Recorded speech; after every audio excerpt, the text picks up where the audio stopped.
What's up guys, welcome back to my channel. In today's video we're going to be talking about how much you need to save each month for retirement to retire a millionaire. And honestly, it might not be as hard as you think. So we're not going to waste any time, we're going to jump right into it. But before I tell you the numbers of how much you need to save each month to retire a millionaire by age, I want to tell you a couple of assumptions that I'm working off of. First assumption, I'm assuming a 7% rate of return in the stock market. Now, that is a conservative return. Over the last 100 years, the stock market has averaged a return of about 10%, but I'm being conservative here because we're not planning to invest for 100 years. Most of us are going to retire sooner than that. So just to be safe, we're using a conservative 7%. The next assumption I'm making is a retirement age of 67. And finally, I'm assuming that you are investing in something that has low fees, low costs, some sort of low cost index fund. So we're gonna start out at age 20. If you are watching this and you are 20 or younger, first of all, good for you for being interested in this stuff and like starting to learn. And if you're actually invested in the stock market, you're a rock star. Like, I have no doubt in my mind you're gonna be a millionaire, probably much before your 60s. But if you're 20 and you start investing from age 20 to age 67, then you only need to invest $250 per month. That's right, $250 per month, which doesn't seem like a lot of money to me in my 30s. In my 20s, that did seem like a lot of money. But if you're 20 and you're making money and you can find some way to put $250 per month into a retirement account, then you will retire a millionaire at age 67. The coolest thing about investing is compound interest, and all that means is that the money you put in grows, and then that growth also earns returns, and it just compounds on itself and builds and builds and builds, kind of like a snowball effect. So if you start investing at age 20 and you put $250 a month into a retirement account, then over your investing life, you will have only put in $141,000 to end up a millionaire. So you don't need to save $1 million or invest $1 million to be a millionaire. You only need to invest $141,000. Moving on to age 25. If you are 25 years old and you put $350 a month into a retirement account, you will retire a millionaire. Over your investing lifetime, you will have only contributed $176,400 and still be a millionaire. Moving on to age 30, this would give you 37 years to invest. And if you want to retire a millionaire, you have to invest $550 a month to retire a millionaire. So you can see as you get older, the amounts obviously start to go up because you have a smaller and smaller number of years to invest and for that compound interest to work in your favor. If you invest $550 a month starting at age 30, then you will have invested $244,200 by the time you retire, and you will still be a millionaire. Moving on to age 35, if you start investing at age 35, you need to invest $750 per month and you will retire a millionaire, and that will be $288,000 that you invest over your investing lifetime to retire a millionaire. So even if you don't start till age 35, you will only have to invest $288,000 to retire a millionaire, and you will have so much time for that money to grow. So I feel like I'm behind. I'm 34 right now. We haven't invested a lot because we were so burdened by our student loans for so long. We were just trying to survive, let alone like make a dent in the student loan debt. So we invested basically nothing in our 20s and very little in our very early 30s, but now we have ramped it up significantly and we're trying to catch up. But while I feel behind at my age, I still have over 30 years to invest and let that compound interest grow in my favor. Moving on to age 40. Age 40, you would need to invest $1,150 per month to become a millionaire by retirement. If you do that, you will have invested $372,600 by retirement age, and you will still be a millionaire. So you will still have so much time for your money to compound and grow, even if you don't start till age 40. Now, $1,150 per month is much harder to save than $250 a month if you had started 20 years earlier at age 20. But at the same time, most 40-year-olds are making more money than 20-year-olds are. So to hit that $1,150 per month as a 40-year-old would be a lot easier to swing than it would be as a 20-year-old. All right, guys, if you are starting out at age 45, you still have a lot of time, but you're gonna have to hustle harder than you would if you started younger. If you start at age 45, you will need to invest $1,700 per month to retire a millionaire. If you do that, you'll have invested $448,000 over your investing lifetime and still retire a millionaire. You'll still have 20 22 years for that interest to compound and grow and build on itself before you reach that retirement age of 67. And finally, if you start saving for retirement at age 50, it's not too late. It's not too late to get started. It's not too late to actually become a millionaire.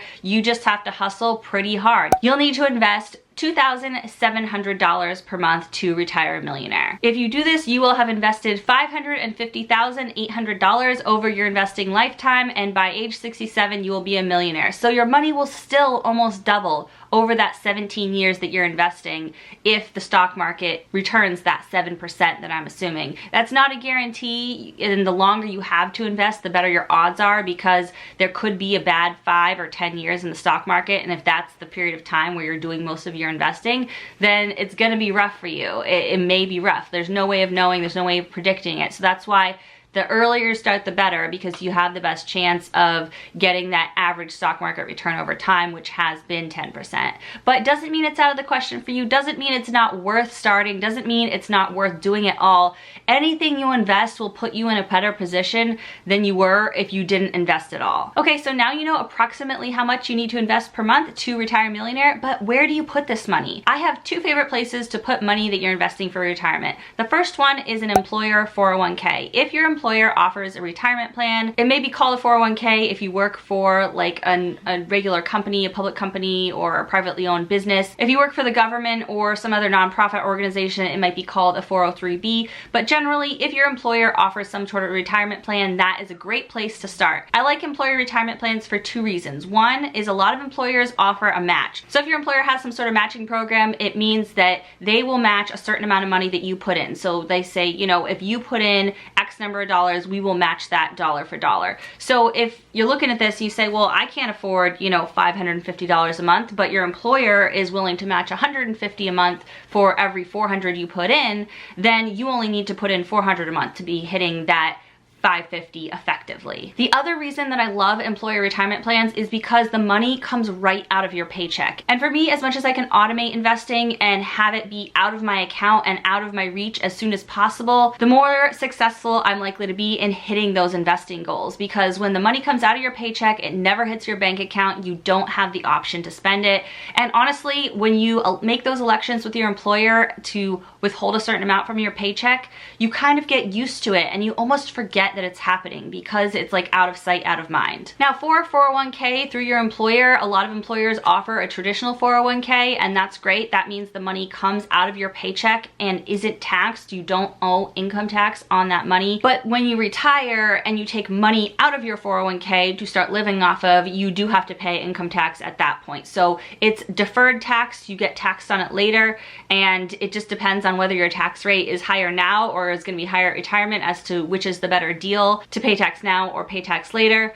But regardless, we don't really know for sure. So a traditional 401k where you're getting, you know, those pre-tax deductions is a great deal, I think. The other option that some employers are starting to offer is a Roth 401k, and that means you are paying income tax on that money, but then those retirement contributions are still automatically being taken out of your paycheck and put into your Roth 401k, your Roth retirement account through your employer. And then when you retire and you take that money out of the account, you've already paid income tax back when you made the contribution, and so you don't owe any income tax on those withdrawals. So again, whether your income tax rate is going to be higher now or later, we don't know, but I prefer a Roth option if you have access to one, just because I'd rather get the tax out of the way. But it's a personal preference, there's no right answer. And either way, if you are making contributions to retirement through an employer plan, I think it's a great option. Currently for 2021, the maximum you're allowed to contribute to a 401k is $19,500. Now that increases over time, so if it is not 2021 when you're watching this, then you want to look up what that current maximum is. My second account that I love for saving for retirement is a Roth IRA. So how we just talked about the Roth 401k, how that's after tax money, you're taxed on the money, you pay income tax, and then it goes into the retirement account. The Roth IRA is very similar. For a Roth IRA, you get paid from your employer, the money hits your bank account, the taxes have already been taken out by your employer through, you know, those paycheck deductions, and then you take that money from your bank account and you put it into a retirement account called a Roth IRA. And when you take that money out at retirement age, you've already paid income tax on it, so you don't owe any income tax. Now there are some limitations on Roth IRA IRA contributions, there is an income limit and there is a total contribution limit. So the 401k had a limit of $19,500 per year. The Roth IRA contribution limit is much lower. You're currently only allowed to contribute $6,000 per year. So if you divide that out, that's $500 a month. But for, you know, if you're in your 30s or younger, that would be a big chunk of this amount that you need to set aside every single month. So between, you know, getting your employer match and contributing a small amount to an employer retirement account, plus maxing out your Roth IRA, you may be right where you need to retire a millionaire, which is pretty cool. So I said there was a contribution limit and an income limit. The income limit for a Roth IRA, it varies depending on your tax situation. I'll put a link in the description for this video that has the IRS website with all of the current limitations for income. But generally speaking, if your adjusted gross income is less than $125,000 per year as a single person or $198,000 per year as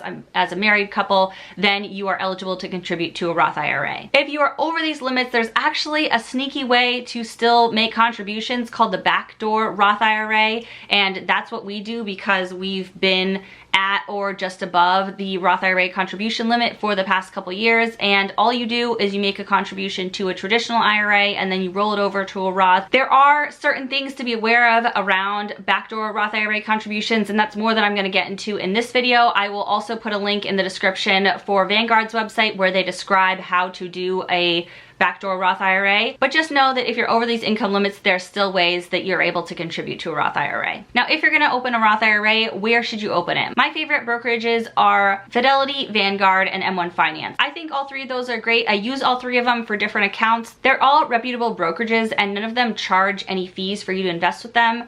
They all offer low cost index funds, and I talk a little bit more about index funds in another video I made recently. I will put it right up here if you wanna watch that one. But basically, when you are investing, you want to look for a fund that has a low expense ratio. I like it to be under 0.1%. That means they're charging you 0.1% of your money invested on an annual basis to be invested in that fund. But I'm not going to get too into the weeds in what specifically to invest in this video. I just want to mention something really important, and that is when you open a retirement account, it's really important that you make sure you're actually investing the money. So it's kind of like you go into a store and you have $500 and you're like, I'm here in the store, I'm gonna buy something.